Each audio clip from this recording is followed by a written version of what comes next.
Bonjour à toutes et à tous, Aurélie Lemeur, vice-présidente en charge de la transition écologique et du développement durable pour Grand Chambéry. Bienvenue pour ce webinaire. Alors, 46 personnes, 72% d'élus, 17% d'agents participent à cette rencontre. 53% viennent du Grand Annecy, 19% de Grand Chambéry, 16% de Grand Lac. Voilà pour un petit aperçu des participants aujourd'hui.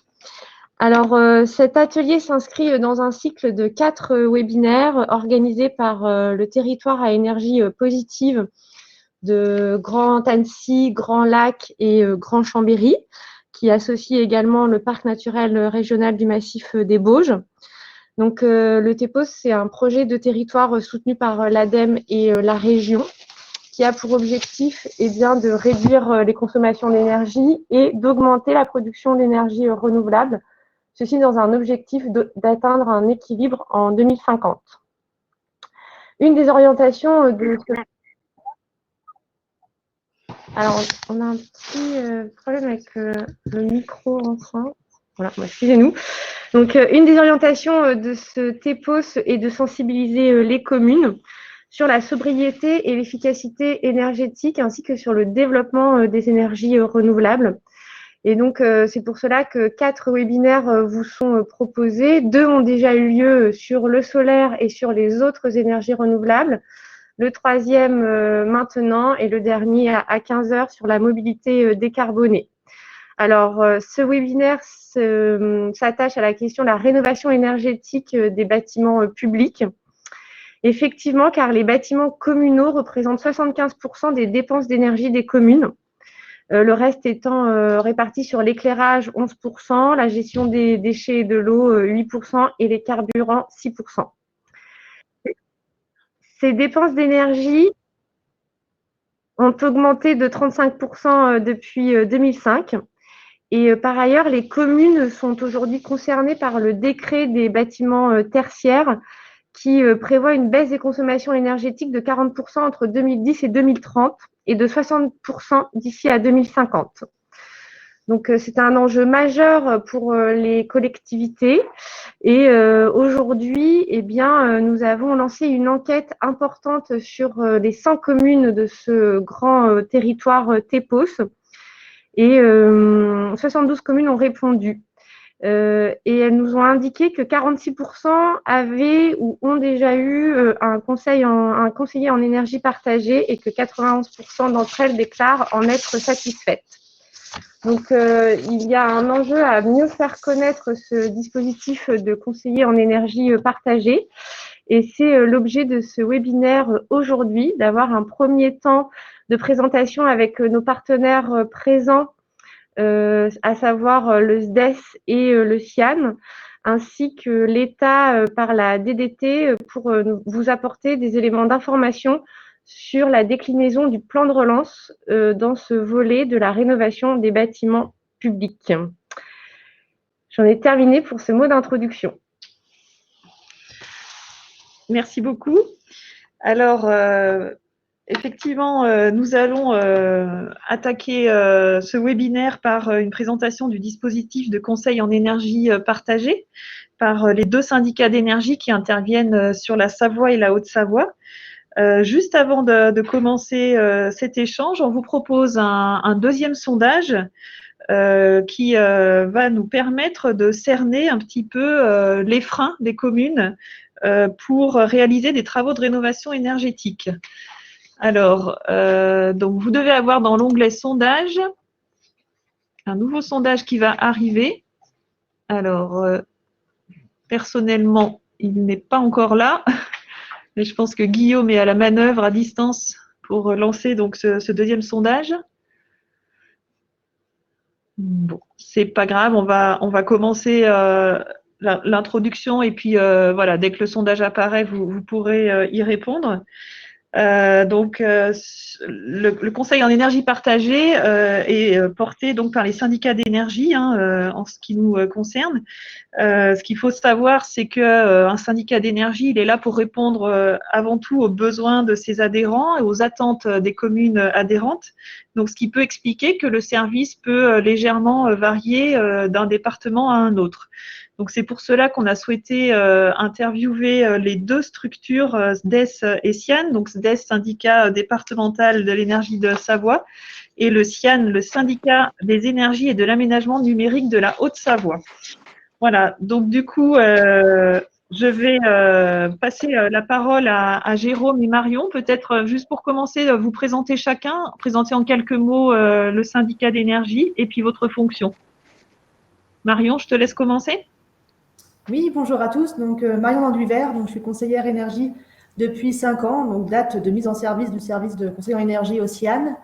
Voilà, le CIAN, donc, comme le SDES, on intervient sur toute la Haute-Savoie avec différentes compétences qui vont des classiques, distribution du gaz, électricité, par l'éclairage public, la fibre optique, les bornes de recharge pour véhicules électriques, et puis tout ce qui est maîtrise de l'énergie et ENR dans les bâtiments et sur le patrimoine communal.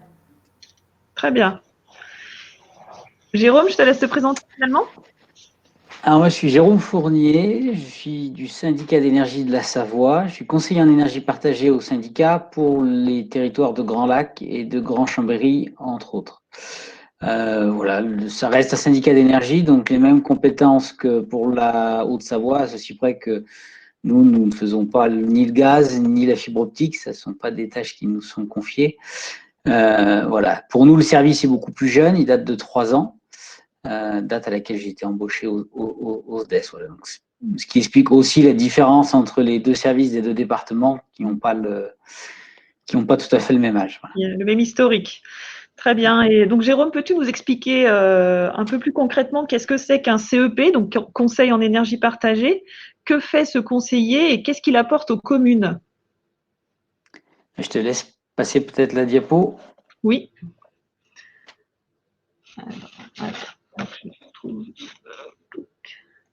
Voilà. Alors, ce que vous voyez s'afficher à l'écran, c'est le principe de base du conseil en énergie partagée.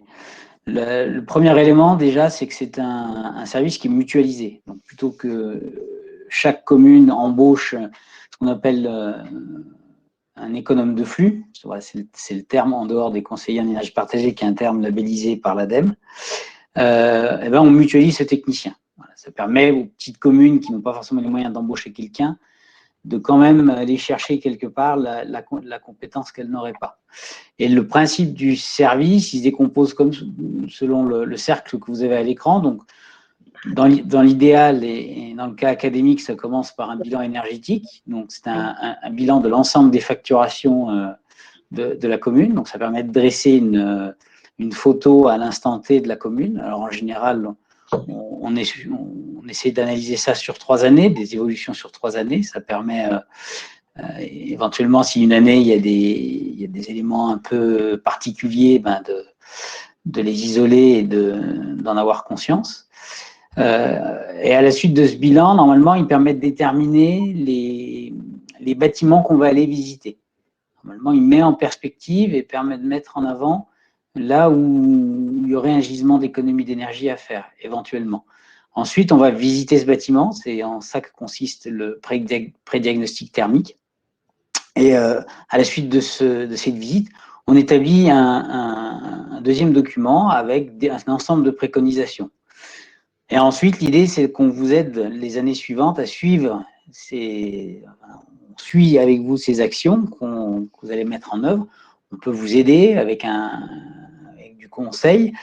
Et ensuite, c'est cyclique. On recommence le bilan pour voir l'effet de ces actions. Et on recommence jusqu'à ce que tout le patrimoine, en principe, ait été passé au peigne fin. Donc, l'idée, c'est cette idée d'un cercle vertueux. Et cet accompagnement, Jérôme, il dure sur combien de temps pour l'accompagnement de la commune? Alors, d'ordinaire, c'est un service qui est sur 3 ans, c'est des conventions de 3 ans. Là, nous, on est en train de faire évoluer nos critères aussi, et je pense qu'on va se rapprocher comme le CIAN actuellement, plutôt d'un accompagnement sur 4 ans pour être vraiment sur du long terme. D'accord. Alors justement, Marion, est-ce que tu peux peut-être compléter la présentation de Jérôme en présentant les spécificités du CIAN par rapport à cet accompagnement? Alors effectivement, alors ça c'est les grandes lignes de la mission de conseil en énergie, sachant qu'après chaque porteur de cette mission le développe selon aussi ses compétences. Donc nous, au CIAN, d'un point de vue bilan énergétique, on établit également un bilan énergétique pour établir l'état des lieux en fait du patrimoine, pour savoir quels vont être les bâtiments cibles sur lesquels on va travailler. On récupère les factures sur 3 ans. On fait des visites techniques avec les agents de la commune, avec les élus qui connaissent le mieux le bâtiment pour un peu cerner les problèmes sur chaque patrimoine.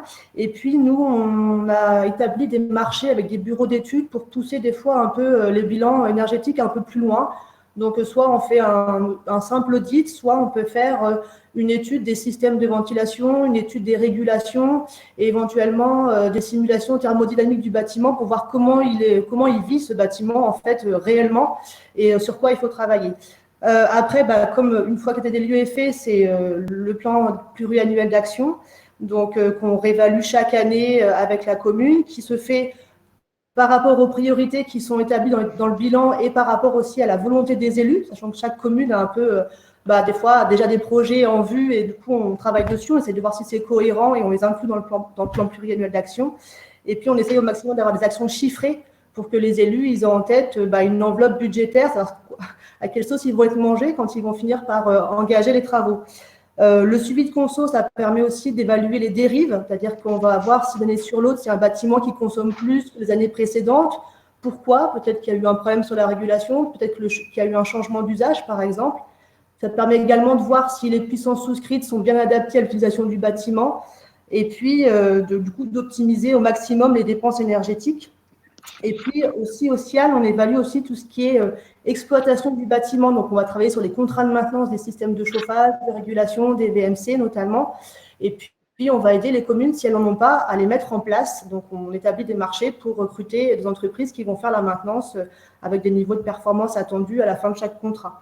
Et puis, en dernier temps, il y a l'accompagnement de projets. Donc, on accompagne vraiment les communes pour mettre en œuvre de grosses rénovations, donc globales. Donc, ça passe par le recrutement d'une maîtrise d'œuvre, l'analyse des candidatures, le suivi des chantiers, la réception des chantiers, et puis après, le suivi sur le long terme du bâtiment après sa réception pour voir si les performances prévues initialement sont bien respectées.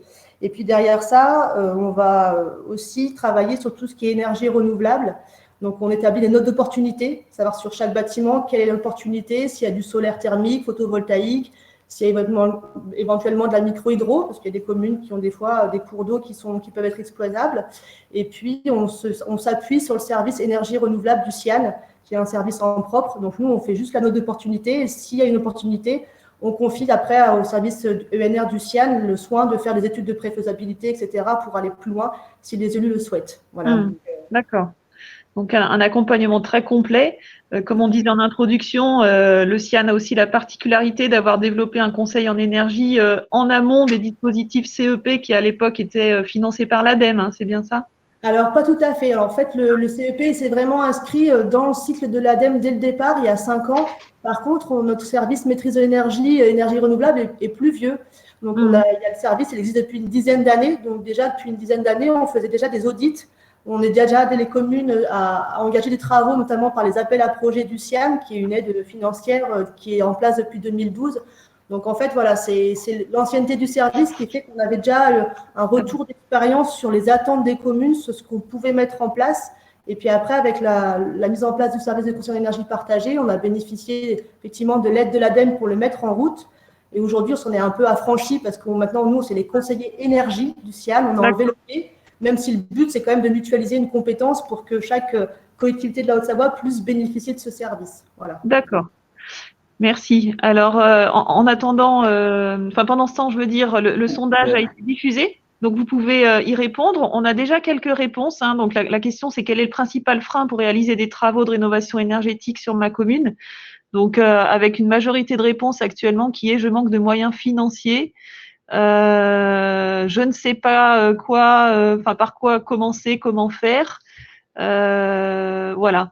Est-ce que, Jérôme, c'est des réponses qui te surprennent ou pas? Est-ce que c'est un peu le quotidien du CEP lors de la première rencontre avec une commune? Le constat, c'est que les communes ne savent pas par où commencer, comment faire, et puis qu'elles sont avant tout en recherche de moyens financiers? Ouais, c'est exactement ça. Ça dépeint bien la réalité que l'on rencontre. Je voudrais juste repréciser par rapport à ce qu'a ajouté Marion que pour le SDES, en fait, la liste des services que le SDES peut apporter pour l'instant est un peu réduite, sachant qu'on œuvre aussi sur l'éclairage public par ailleurs, mais elle évolue en fait au gré des sollicitations des communes. Donc, je lance un appel à ceux qui sont ici présents. En gros, c'est des sollicitations qui vont complètement faire évoluer les prestations et les services que l'on pourra vous rendre. Voilà. D'accord. Merci du complément. Du coup, Marion et Jérôme souhaitaient vous partager quelques exemples un peu concrets d'accompagnement de communes. Marion, je te laisse commenter cet exemple. Oui, alors c'est la commune du Mont-Saxonnet, donc qui est l'une des premières adhérentes au service de conseil en énergie du CIAN, donc en 2015. Donc, alors, les 2 premières années, on va dire qu'on a surtout travaillé sur l'état des lieux parce que la commune ne connaissait pas forcément bien son patrimoine. Donc on a surtout œuvré là-dessus, sur les contrats d'énergie, etc. Et puis, en 2017, la commune a été lauréate de l'appel à projet du CIAN, notamment pour la rénovation énergétique de l'ancien presbytère, donc qui est une vieille bâtisse accolée à l'église, hein, comme un presbytère, on va dire, voilà, qui a accueilli notamment l'office du tourisme, des logements, la salle du catéchisme, et puis il y avait des combles qui n'étaient pas du tout aménagés, qui servaient de stockage, des magnifiques combles. Donc voilà, donc la commune a souhaité redynamiser un peu ce bâtiment en faisant un bâtiment un peu socioculturel. Donc il y a des salles associatives maintenant dedans. Il y a toujours au rez-de-chaussée la partie catéchisme. Il n'y a plus l'office de tourisme. Par contre, il y a une très très belle salle maintenant sous les combles justement qu'on voit en photo, qui permet de faire des réceptions, sachant que cette salle, elle est au même niveau que le parvis de l'église. Donc, elle sert également pour, après des mariages, par exemple, pour faire les vins d'honneur. Voilà. Donc, une très belle rénovation avec l'isolation des murs, l'isolation de la toiture, donc avec l'aménagement des combles qui n'étaient pas du tout aménagés à la base, le remplacement des menuiseries, l'installation d'une VMC, enfin de 2 VMC, une simple flux, une double flux, l'éclairage, et une grosse partie aussi sur l'accessibilité aux personnes à mobilité réduite, parce qu'il y a un ascenseur qui a été créé, donc voilà, des gros travaux. C'était d'ailleurs la plus grosse partie budgétaire, on va dire, du projet. Et puis, on est passé d'une chaudière fuel, une vieille chaudière fuel qui était en fin de vie, par une chaudière biomasse. Donc, attenant en fait au presbytère, il y a un petit local où il y avait le stockage du fuel. On en a fait un stockage de bois et du coup, on a mis une trémie pour pouvoir alimenter cette chaudière biomasse. Voilà. Il y avait un surplus par rapport à cette installation. Ça a vraiment été une volonté politique de passer par des énergies renouvelables. Et puis, voilà, une très belle rénovation. Peut-être repasser sur la slide d'avant pour que j'ai quelques chiffres sous les yeux. Alors, voilà. Rapidement, Marion, parce que le temps passe et puis Jérôme a aussi un exemple à nous montrer. Merci. Ok, alors je ne traîne pas trop. C'est ce que c'était mon projet, alors j'y suis à cœur. Donc, mon rôle en tant que conseillère, ça a été d'aider la commune déjà à chercher de l'argent pour financer ce projet. Donc, montant de l'investissement, près de 700 000 euros. On a obtenu 400 000 euros de subventions, donc c'est quand même énorme. Donc, l'appel à projet du CIAN, la DETR, le plan ruralité, la FDDT. Et puis, on a aidé du coup tout au suivi du chantier à vérifier qu'on était bien sur ce qui était prévu initialement pour atteindre les bonnes performances. Et à la fin, on a valorisé les certificats économie énergie qui étaient issus de cette rénovation. Donc, peut-être que c'est un dispositif qui est un peu plus complet, qui mériterait qu'on en discute plus, oui. Mais voilà, qui permet d'avoir une enveloppe financière supplémentaire à réception des travaux. Voilà, donc une très belle rénovation et un très beau projet. Voilà. Très bien. Qui a permis du coup l'économie de 48% d'économie d'énergie, oui, presque 30% des consommations, ce qui n'est pas négligeable. Oui, voilà. Tout à fait. Alors, Jérôme, tu voulais nous présenter un exemple d'une rénovation d'une école? Exactement. Alors, il s'agit de la commune de La Biole. Bon, alors le projet est en cours. Normalement, les travaux devraient démarrer prochainement, donc probablement pour l'été prochain. Du moins, c'est ce qui est visé. Là, ils sont encore en phase ils sont encore en APS, en avant-projet sommaire pour l'instant. Ils dégagent. La particularité de ce projet-là, c'est que c'est un projet qui avait démarré sous l'ancienne mandature. Donc, quand moi je suis arrivé en tant que conseiller en énergie, ce dossier avait déjà un peu démarré. Et mon rôle a été, entre autres, d'apporter un regard technique sur ce qui avait déjà été réalisé pour un peu les remettre dans le droit chemin, si je puis m'exprimer ainsi. En tout cas, il y a l'élu qui a repris les choses, a vu pas mal d'éléments pour lesquels il avait des doutes, et pour lesquels, n'ayant pas la compétence, il ne pouvait pas être critique. Et donc, quand il a vu qu'il y avait le service de CEP à disposition, il en a profité, et ça a permis de soulever des erreurs, notamment sur certains choix techniques, qui ont permis d'ailleurs de pas mal diminuer l'enveloppe. Parce que là, l'enveloppe qui est prévue, mais qui n'est pas encore tout à fait définitive, de 1,8 million d'euros, sachant qu'il y a une grosse rénovation esthétique à côté, ils étaient partis plutôt sur une enveloppe à 2,4 millions initialement. Et voilà, en voyant notamment sur le choix d'une coursive qui n'était pas opportun et pouvait surtout occasionner des problèmes de confort d'été qui n'avaient pas été forcément bien identifiés au départ, a permis de faire un petit peu baisser cette enveloppe. Donc là, pareil, tous les chiffres que je vous donne, c'est les chiffres estimatifs et ce qui est visé. Voilà. Vous avez le type de travaux, l'isolation thermique, le remplacement de la VMC, le système de chauffage, etc. Et là encore, près de 40%, enfin un peu plus de 40% d'économies d'énergie qui sont visées, quoi.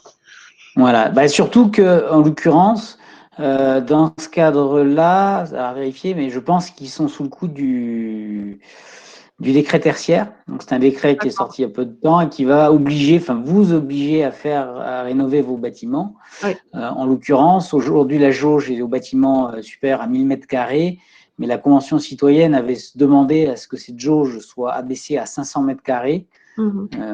Ce à quoi l'exécutif a répondu, pourquoi pas, mais pas tout de suite.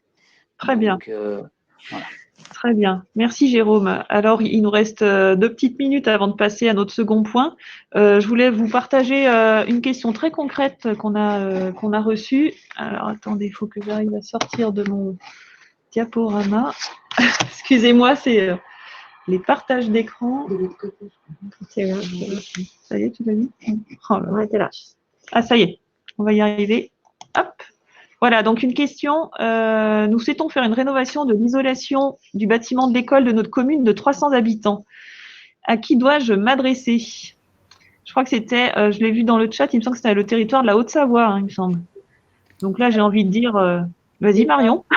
Appelez-nous, appelez le syndicat, demandez, donc c'est Lucas Ridinger, donc c'est le responsable du service de conseil d'énergie chez nous. Alors après, il y aura aussi mes coordonnées à la fin du PowerPoint, donc vous pouvez aussi m'appeler et je redirigerai vers Lucas ensuite, mais il n'y a pas de souci, on travaille régulièrement sur les écoles, sur la rénovation, l'isolation, etc. Donc on vous conseillera au mieux sur ce qu'il y a à faire.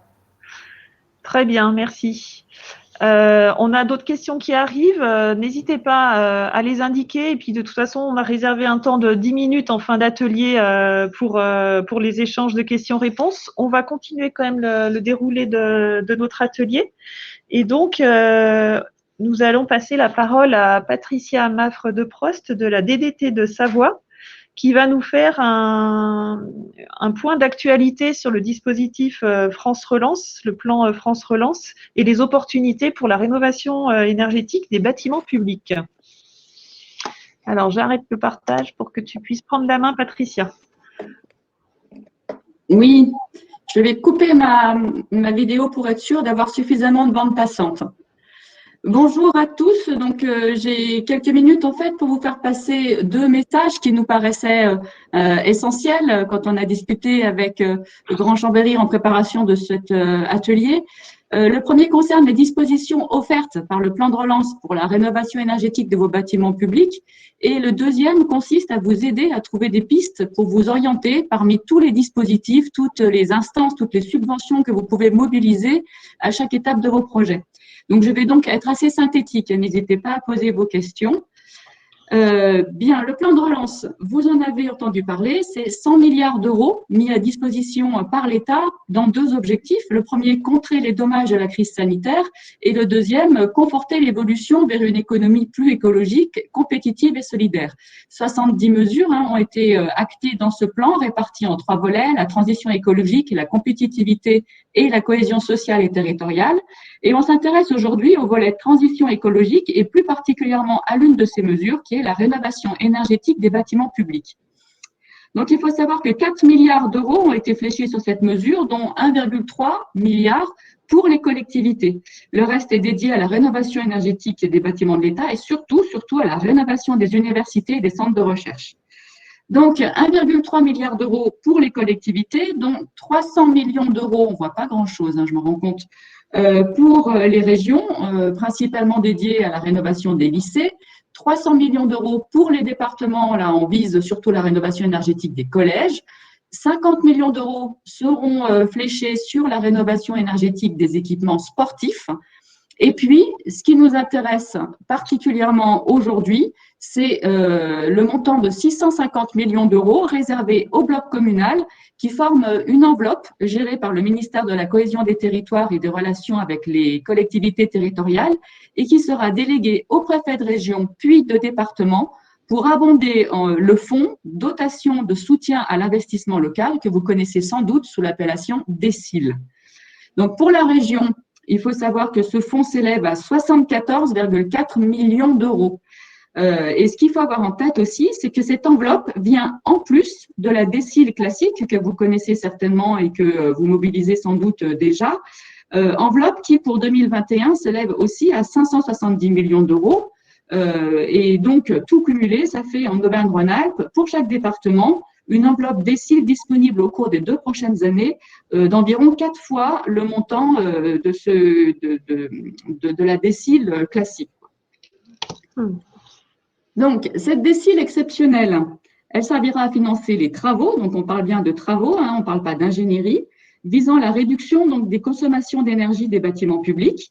Tout travaux pourra être financé, qu'ils soient peu ou pas ou moyennement onéreux, comme les travaux dits à gain rapide. Là, on pense au pilotage des équipements ou à la régulation des installations de chauffage, ou qu'il s'agisse plutôt de travaux lourds de rénovation globale. 2 conditions toutefois à ce financement. Les travaux devront permettre un gain énergétique d'au moins 30%. Donc, vous avez vu qu'en fait, on vise 30% parce que tous les bâtiments ne seront pas spécifiquement soumis au décret, au dispositif éco-énergie tertiaire, donc au décret tertiaire qui vise les 40% à l'horizon 2030 et 60% à l'horizon 2050. Il est clair que pour un bâtiment qui serait soumis à ce dispositif, il faut d'ores et déjà viser l'objectif réglementaire. Et puis surtout, les travaux devront être achevés d'ici au 31 décembre 2022. Quelques dépassements de délai seront autorisés, mais concrètement, on ne sait pas encore dans quelles conditions, donc il vaut mieux viser cette échéance. En tout état de cause, toutes les informations précises sur la mobilisation de cette DECIL exceptionnelle vous seront communiquées prochainement par vos préfectures. Il faut savoir que cette enveloppe DECIL est aux mains du préfet. Donc, on a vu que pour la rénovation énergétique des bâtiments publics, le plan de relance venait abonder massivement la DECIL, donc, qui, comme son nom l'indique, concerne l'investissement dans les travaux. Or, on sait bien qu'entre l'inventaire du patrimoine et les travaux de rénovation énergétique, il y a de nombreuses étapes pour lesquelles vous avez besoin d'aide. On a pour ces étapes, donc ici, un besoin manifeste en ingénierie technique, juridique et financière. Et puis, pour les travaux, le besoin est financier. Quelles subventions pouvez-vous mobiliser pour diminuer votre reste à charge? Donc, on a vu la DECIL, DECIL exceptionnel plan de relance, mais aussi, on peut aussi parler DETR, on peut parler des C2A pour l'État, mais on a aussi toutes les aides européennes, départementales, régionales, j'ai oublié la FNADT, etc. Donc, le besoin, c'est très clairement de se retrouver dans tout ça. Et c'est pour répondre à ce besoin que je voulais vous présenter quelques outils dont je vous ai mis les liens sur ma présentation. Alors, je ne peux pas les activer ici, mais vous les aurez dans le chat prochainement.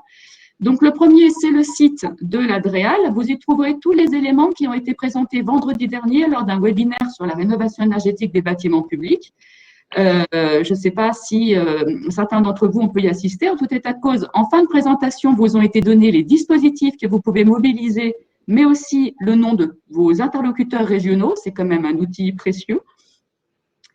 En deuxième, je vous ai mis le site de l'ADEME, agirpourlatransition.adem.fr, qui récapitule avec une entrée collectivité tous les appels à projets de l'ADEME auxquels vous pouvez candidater. Et enfin, ce dernier outil qui s'appelle le site aide-territoire.beta.gouv.fr, qui est un site en fait encore en cours de construction. Ça veut dire qu'il est d'ores et déjà consultable, bien sûr, mais qu'il n'est pas encore complètement exhaustif et puis que concrètement, tous les filtres ne fonctionnent pas à la perfection. Mais ce site permet, en fonction du pétitionnaire, de sa localisation géographique et du type de projet, de voir en quelques clics l'ensemble des dispositifs financiers à votre disposition, que ce soit en investissement ou en ingénierie. Donc, c'est un outil que je vous invite très clairement à aller consulter. Voilà, j'en ai terminé. Merci beaucoup, Patricia. D'autant que le challenge était quand même compliqué de résumer le plan France Relance en 5 minutes en ce qui concerne notre sujet. Merci pour de synthèse et d'analyse. Et effectivement, tu parles de ce dernier outil, aide-territoire.gouv.fr, qui est vraiment en fait un portail, je crois, d'informations. Et voilà, c'est souvent quelque chose qu'on entend de la part des communes, de dire c'est une jungle, la rénovation énergétique, il y a des dispositifs dans tous les sens, comment faire pour savoir à quelle porte frapper, etc. C'est vrai que cet outil est quand même très très bien fait. Justement, voilà. on va continuer je vous mets les liens dans le chat. Ah ben impeccable, merci beaucoup. Donc, on va justement survoler un petit peu le panorama des outils financiers qui existent au-delà du plan France Relance. Alors, je vais demander à Guillaume s'il peut faire passer le sondage. Voilà, en fait, on vous demande, on a fait une liste, alors non exhaustive, d'outils financiers qui existent actuellement pour financer la rénovation énergétique. Si vous pouviez nous indiquer lesquels avez-vous déjà mobilisés sur votre commune pour financer vos travaux.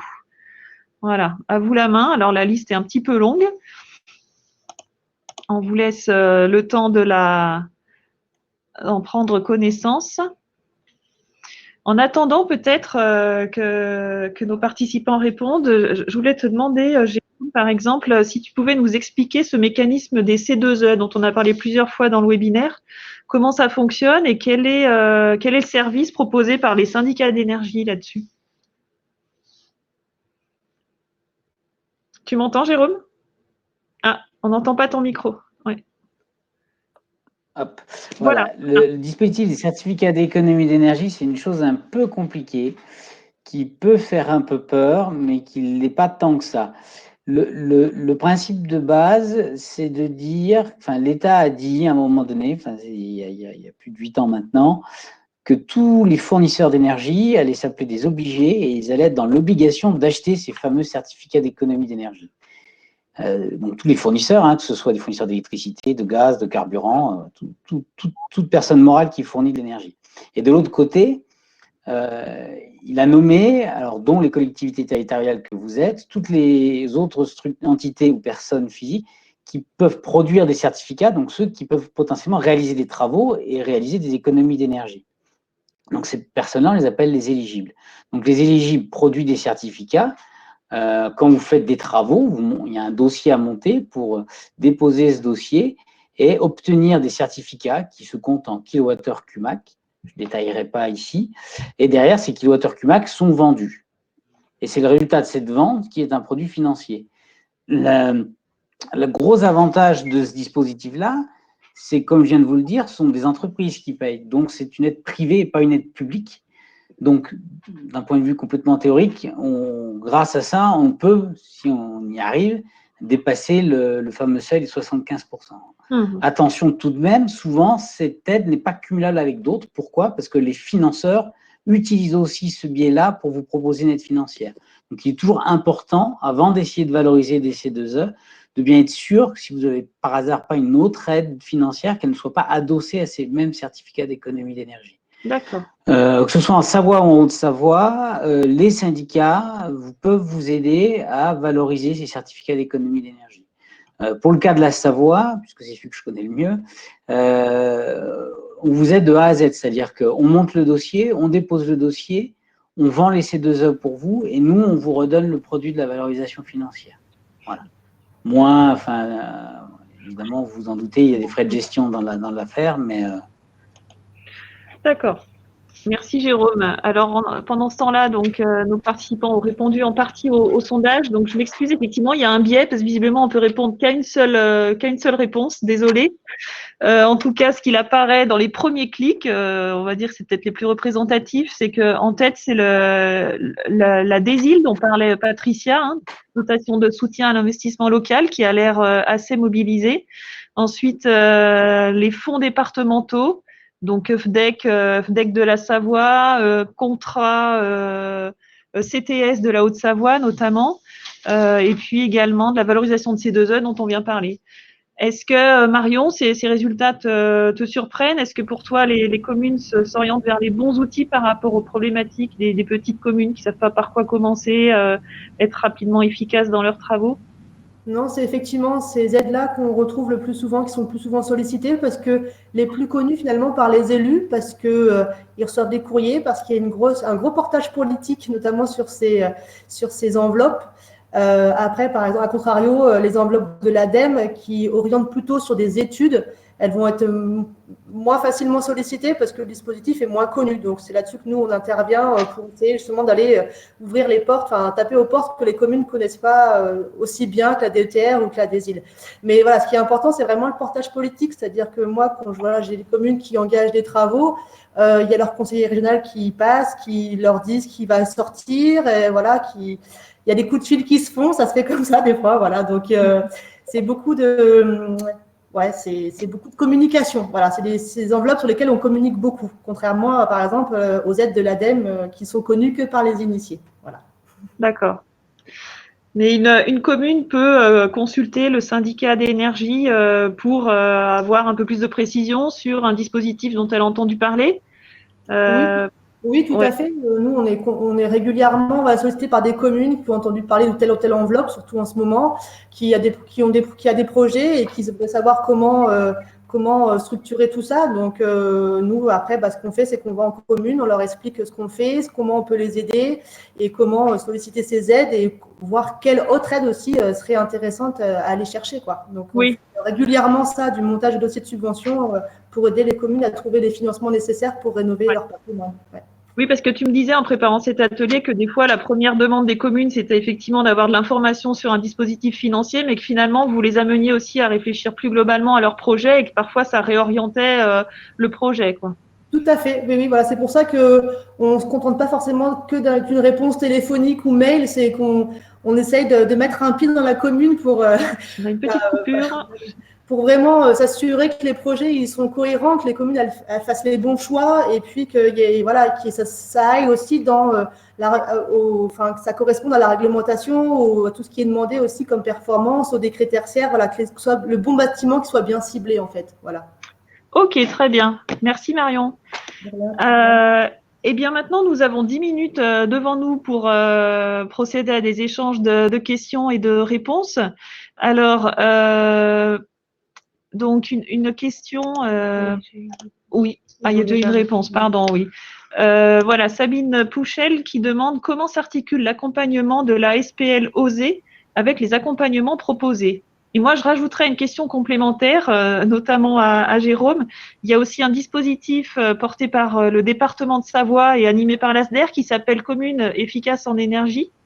Est-ce que, voilà, si tu peux nous dire en quelques mots la différence avec le CEP et dans quel cas une commune a intérêt à plutôt aller sur le dispositif commune efficace en énergie ou plutôt conseiller en énergie partagée? Alors, ce sont deux dispositifs bien distincts. Je parle là de l'articulation avec l'ASDER. Le C3E, déjà, au départ, il va être limité. Il n'y en aura pas pour tout le monde. Voilà, ça, faut le dire, c'est la première chose à dire. Commune efficace en énergie, hein, c'est ça? Voilà, commune efficace en économie d'énergie, voilà, c'est ça. Et donc ça, il n'y en a pas pour tout le monde. C'est une enveloppe limitée du département. Donc l'idée, c'est d'accompagner quelques communes, quand même d'apporter une aide. Et ce sera plutôt un accompagnement ciblé sur certains bâtiments, voire sur un bâtiment. Et il y en a, je crois, de tête comme ça, ils ont prévu d'accompagner entre une dizaine et une quinzaine de bâtiments sur l'ensemble du département de la Savoie. Alors que le CEP, c'est illimité. C'est-à-dire, tant qu'une commune nous sollicite, on répond à la sollicitation. Et c'est sur l'ensemble du patrimoine et c'est une réflexion plus globale, normalement, en principe, le conseil en énergie partagée. D'accord. Voilà. Et peut-être plus approfondie, notamment eu égard au suivi qu'on peut avoir derrière sur un projet, quoi. Là, ça risque d'être un accompagnement qui va s'arrêter à une phase plutôt amont. Pour répondre sur la SPLOSE, c'est pareil, je dirais que ça n'a rien à voir avec l'accompagnement CEP. La SPLOSE, elle fait des travaux, elle réalise des travaux. Donc, quand vous avez un projet bien en vue, un peu avancé, et que projet de rénovation pour lequel il y a vraiment une dimension très approfondie de la rénovation avec une performance extrêmement importante, là, ça vaut le coup d'aller voir la SPLOSE. Je précise quand même que le ticket d'entrée de la SPLOSE est élevé. Donc, ce ne sont pas pour des petites rénovations. D'accord. J'ai envie de dire très grossièrement, si vous n'êtes pas au million d'investissement, n'y pensez même pas. C'est pas qu'ils ne veulent pas le faire, c'est que leur modèle qui est basé sur des contrats de performance énergétique, donc des choses très poussées, n'est pas viable pour des petits projets. Après, sachant que la SPL, je rajouterais qu'en fait, ça peut être 1 million sur plusieurs bâtiments. C'est-à-dire qu'on a la commune de Passy sur la Haute-Savoie qui en est déjà à son 4e CPE avec la SPLOSE. Et nous, au niveau SIAN, on travaille avec la SPL notamment sur la valorisation des C2E, surtout. Voilà. Ce que ne fait pas la SPL. Donc, en fait, la SPL nous transmet tous les documents nécessaires pour monter le dossier de C2E. Nous, on passe une convention avec la commune, on valorise les C2E et après, on reverse 85% de la valorisation à la commune. Voilà. Dans ce cadre-là. Dans le cadre de la mission de conseil en énergie, on reverse 100% de la vente des C2E au niveau du SIAN. Voilà. La SPLOSE, c'est un outil qui reste intéressant à mobiliser effectivement quand on a un groupe de bâtiments. Et l'idée, c'est avant de saisir la SPLOSE, d'avoir fait quand même un schéma directeur immobilier pour vraiment savoir quels sont les besoins sur le long terme, une planification. Et de fait, ça reste quand même pour des opérations qui sont très ambitieuses. Donc voilà, c'est un outil adapté à un contexte. Très bien, merci. Alors, on a une question sur l'Intracting. Avez-vous des références de communes du territoire ayant entrepris de telles opérations? Alors, je pense que ça serait bien au préalable d'expliquer très rapidement le concept de l'Intracting. Qui veut bien Marion, tu veux bien? Non, c'est un outil que je ne maîtrise pas bien, j'avoue. D'accord. Alors, je ne le maîtrise pas complètement, mais très sommairement, l'Intracting, en fait, c'est le principe d'une avance remboursable. C'est une espèce de prêt à taux zéro que la Banque des Territoires, la Caisse des dépôts et consignations, peut vous faire, sachant que en fait l'idée c'est de se payer sur l'économie d'énergie. Donc c'est un mécanisme un peu complexe que vraiment je maîtrise pas, donc je ne m'avancerai pas là-dedans. Mais pareil, c'est un outil qui ne va pas vraiment se destiner à une rénovation globale, par exemple. Ou alors il faut que dans la rénovation globale il y ait on utilise cette avance pour des opérations, des travaux qui sont rentables à très court terme. D'accord. Sinon, alors, ça ne fonctionne pas. Si je puis me permettre sur l'Intracting, en complément de ce que dit Jérôme, effectivement, en fait, c'est un outil qui est quand même intéressant puisqu'il permet aux collectivités d'avancer pas à pas dans leur rénovation en finançant des travaux plus ambitieux grâce aux économies d'énergie effectuées sur les travaux moins ambitieux par lesquels ils ont commencé. Et petit à petit, ils augmentent. Effectivement, la Banque des Territoires intervient dans le cadre de l'Intracting en proposant des prêts à taux zéro, mais on peut aussi se passer de l'intervention de la Banque des Territoires et travailler en Intracting en régie. Et alors, sur le territoire savoyard, il faut savoir qu'on a une commune qui s'est lancée là-dedans et qui a des résultats très probants depuis maintenant 4 à 5 ans, c'est Albertville. Donc, n'hésitez pas à prendre contact. C'est aussi une démarche qui est super intéressante parce qu'elle permet de travailler en synergie avec tous les services de la collectivité. C'est-à-dire que tous les services se mobilisent pour faire des économies d'énergie et qu'il y a un petit peu un challenge parfois à avoir. Le service mobilité va avoir besoin développer sa flotte ou d'avoir des bâtiments supplémentaires ou que sais-je. Donc, elle va faire des économies d'énergie qu'elle va injecter dans e-tracting et ça va financer son propre dispositif. Et ça invite tous les services à travailler ensemble. Donc, c'est intéressant à 2 niveaux. Très bien, merci. Et alors, on a 2 dernières questions qu'on peut peut-être réunir, qui toutes les 2, je pense, portent sur le décret tertiaire. Donc, la première question, c'est peut-on revenir sur la liste des bâtiments prioritaires? Donc, je pense qu'il s'agit des bâtiments visés par le décret tertiaire.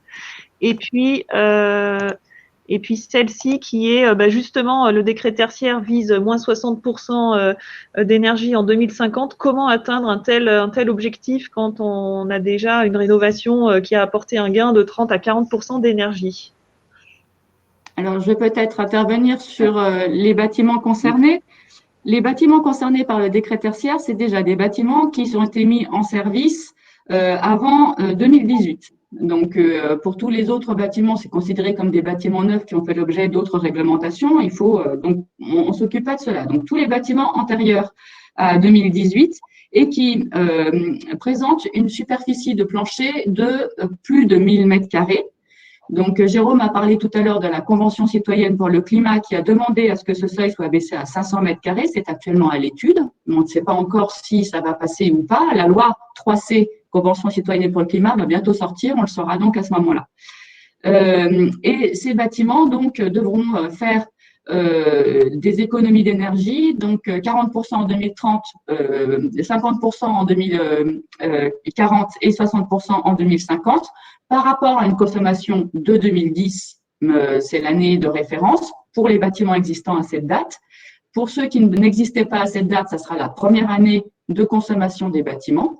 Et pour des bâtiments qui sont d'ores et déjà performants, l'idée ne sera pas d'avoir des économies par rapport à une année de référence, mais par rapport à des bâtiments types qu'on appellera étalons, avec des performances énergétiques très satisfaisantes, dont il faudra se rapprocher. Très bien. Et alors, en 1 minute, Marion, par exemple, est-ce que tu pourrais nous dire, selon toi, comment atteindre ce 60% d'ici 2050? Sur quel poste il va falloir travailler en particulier?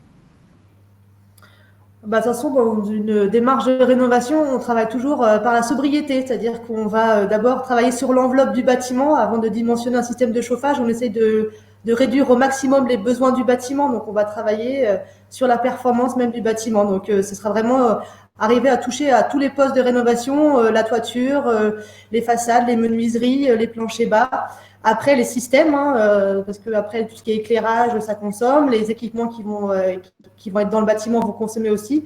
Et puis après, le dernier, c'est vraiment c'est la démarche négawatt, c'est l'énergie renouvelable. C'est-à-dire que pour répondre à ce besoin, après, il faudra développer des énergies renouvelables qui sont disponibles sur le territoire. Alors nous, on fait beaucoup de solaire photovoltaïque sur la Haute-Savoie, beaucoup de micro-hydro aussi.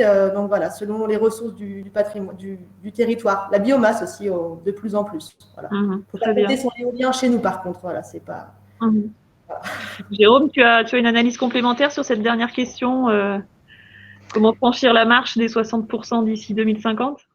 Ben, ma réponse aurait été celle que Patricia a faite en disant qu'il n'y avait pas que l'année de référence et le gain de 60%, mais qu'il y a aussi les références étalons qui, pour l'instant, à ma connaissance, n'ont pas été encore publiées. Donc, on attend vivement, puisque pour certains bâtiments, ça peut être compliqué. Et l'autre pendant, c'est la réflexion, et peut-être le terme que vous avez déjà entendu, qui est de ne pas tuer le gisement d'économie d'énergie.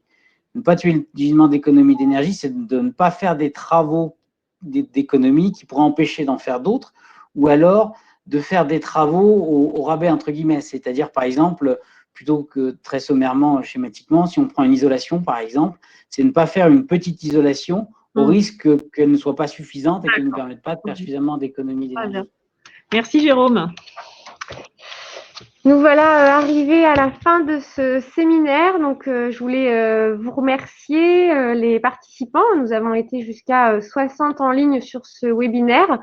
Remercier également tous les intervenants pour la qualité de leur présentation et puis la richesse des informations qui ont été transmises dans ce temps contraint Merci à toutes et à tous d'avoir respecté le déroulé. Vous allez avoir à l'écran les coordonnées des différents intervenants ainsi que des différents contacts TEPOS sur les 3 agglomérations et l'animatrice Sarah Gillet du parc naturel régional du massif des Bauges. Donc on le voit, je crois qu'en synthèse de ce webinaire, ce qui me semble ressortir, c'est que prenez contact, des ressources sont disponibles pour vous accompagner, vous les communes, dans vos projets de rénovation de votre patrimoine public. Il y a des leviers à actionner, des financements disponibles. Donc, n'hésitez pas, ces intervenants sont disponibles pour vous.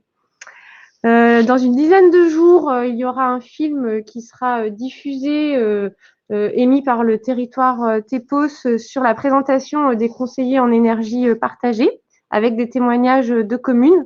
Nous vous transmettrons le lien. Et nous vous invitons, alors d'une part, si vous êtes disponible, à poursuivre avec le dernier webinaire de 15h à 16h sous la présidence de Marc Rollin, vice-président à la transition écologique de Grand Annecy, sur le thème de la mobilité décarbonée, et également à participer à la plénière de clôture de ce cycle de 4 webinaires qui aura lieu le 8 décembre à 14h avec l'ensemble des vice-présidents des 3 agglomérations, ainsi que le président du parc naturel régional du massif des Bauges, avec également un grand témoin, membre de la Convention citoyenne pour le climat. Nous pourrons revenir voilà, sur l'ensemble des synthèses de ces 4 webinaires, et cette rencontre viendra alimenter bien la suite de cette démarche TEPOS inter-agglomération. Nous vous remercions et nous vous souhaitons bien de beaux projets de rénovation de votre patrimoine. Merci, au revoir.